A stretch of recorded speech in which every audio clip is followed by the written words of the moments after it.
Hello friends. आज आपको मैं हेल्दी और हैप्पी रहने का एक और नुस्खा बताता हूँ। एक जापानी कंसेप्ट है हारा हाची बू। ये आजकल लोग इस बात के लिए काफ़ी ध्यान देने लगे हैं कि हम हेल्दी रहें, हमारी इम्यूनिटी ज़्यादा रहे, ख़ास तौर से जब से ये कोरोना बीमारी का प्रकोप हुआ है।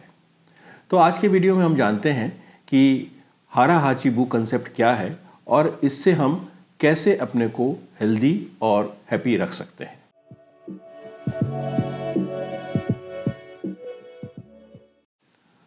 हारा हाची बू का मतलब है कि जब आप खाना खाना आरंभ करते हैं उससे पहले अपने को ये याद दिलाइए कि जब आप 80% खाना खा लेते हैं तो आप खाना खाना रोक दें। जापान के लोग अक्सर खाना खाने के बाद ये कहते हैं that I am no longer hungry, जबकि अमेरिका के लोग ये कहते हैं आई एम फुल।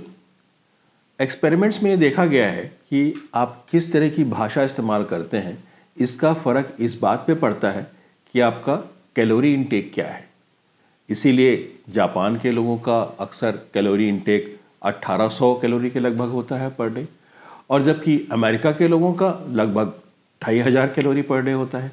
अगर हम साइंस की नज़र से इस कंसेप्ट को एग्जामिन करते हैं तो हम ये पाते हैं कि ओवर ईटिंग या बीइंग फुल का मतलब ये है कि जब we are full in stomach और हमारे पेट में कोई खाने के बाद जगह नहीं होती। डाइजेस्टिव प्रोसेस क्या है? डाइजेस्टिव प्रोसेस में सबसे पहला हमारा पेट जो है खाने को चर्न करता है। अगर हमारा स्टमक फुल होता है तो हमारा डाइजेशन प्रोसेस स्लो हो जाता है। जब हमारा डाइजेशन प्रोसेस स्लो हो जाता है तो हमारा सेलुलर ऑक्सीडेशन बढ़ जाता है।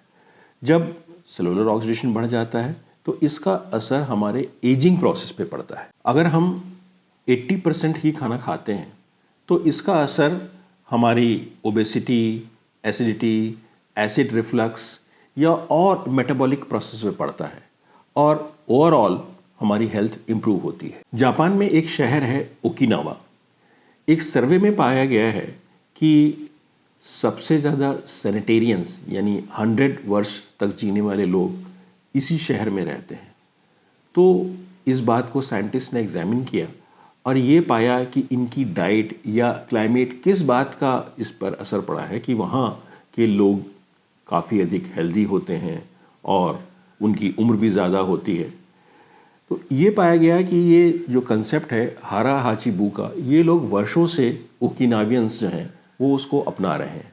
एज ए रिज़ल्ट ये पाया गया है कि ओकिनावा के लोगों में एजिंग से रिलेटेड डिजीज़ जैसे हार्ट रिलेटेड डिजीज़, कैंसर या other old age related disease ये बहुत ही कम होती हैं।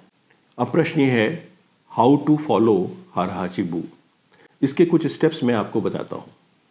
Number 1, resetting your muscle memory. आपके पेट की मसल्स में ये मेमोरी स्टोर हो जाती है कि कितना खाने पर आपको ये फील होता है कि now I am no more hungry और you can say I M full. तो इस मेमोरी को रीसेट करना पड़ेगा। इसके लिए हमें कम से कम 15 से 20 मील्स खाने होंगे, यानी कि एक हफ्ते का समय रख लीजिए। अगर आप एक हफ्ते तक ये प्रैक्टिस करते हैं कि थोड़ा कम खाएं तो धीरे धीरे आपकी ये आदत हो जाएगी कि आपको कम खाने पर ही ये महसूस होने लगेगा that I M full. Number 2, avoid being over hungry.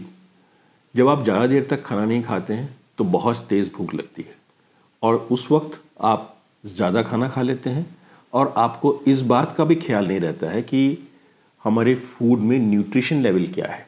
Number 4, eat slowly. जब आप धीरे धीरे खाना खाते हैं then you feel more satisfied और आप फूड को भी इंजॉय करते हैं। जबकि जब आप तेज़ स्पीड से खाना खाते हैं तो हालांकि आप ज़्यादा खाना खा लेते हैं लेकिन आपको लगता है कि अभी मेरा पेट नहीं भरा है। Number 4, don't skip veggies and salads. हम जितना कार्बोहाइड्रेट और प्रोटीन खाते हैं हमें कोशिश करनी चाहिए कि हम वेजिटेबल्स और सलाद से उसे बैलेंस करें, क्योंकि वेजिटेबल्स और सैलेड्स में एंटीऑक्सीडेंट्स होते हैं जो हमारे एजिंग प्रोसेस को स्लो करते हैं। Number 5, opt for small plates and cups.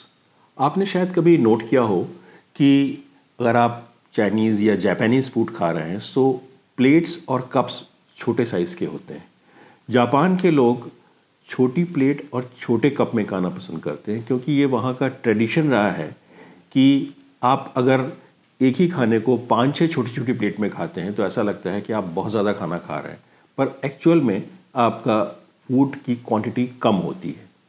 तो एक कम खाने का हारा हाचिबू को फॉलो करने का एक लास्ट स्टेप ये भी है। डॉक्टर ब्रेन वॉसनिक की एक किताब है माइंडलेस ईटिंग। एक एक्सपेरिमेंट में उन्होंने ये पाया कि प्लेट का साइज़, ग्लास का साइज़, आप जहाँ पे खाना खा रहे हैं रेस्टोरेंट में, म्यूज़िक, कलर, फ्रेंड्स, क्या ये सब चीज़ें आपके खाने को असर डालती हैं? इसके बारे में उन्होंने इस किताब में एक्सप्रेस किया है। एक और एक्सपेरिमेंट्स में उन्होंने पाया कि अगर जिस बाउल में आप खाना खा रहे हैं उसका साइज़ अगर आधा हो तो लगभग आप 30% कम फूड खाते हैं and you feel satisfied. Doctor Brian Wansink ने अपनी किताब में कुछ बहुत ही इंटरेस्टिंग सवालों के जवाब ढूंढने की कोशिश की है।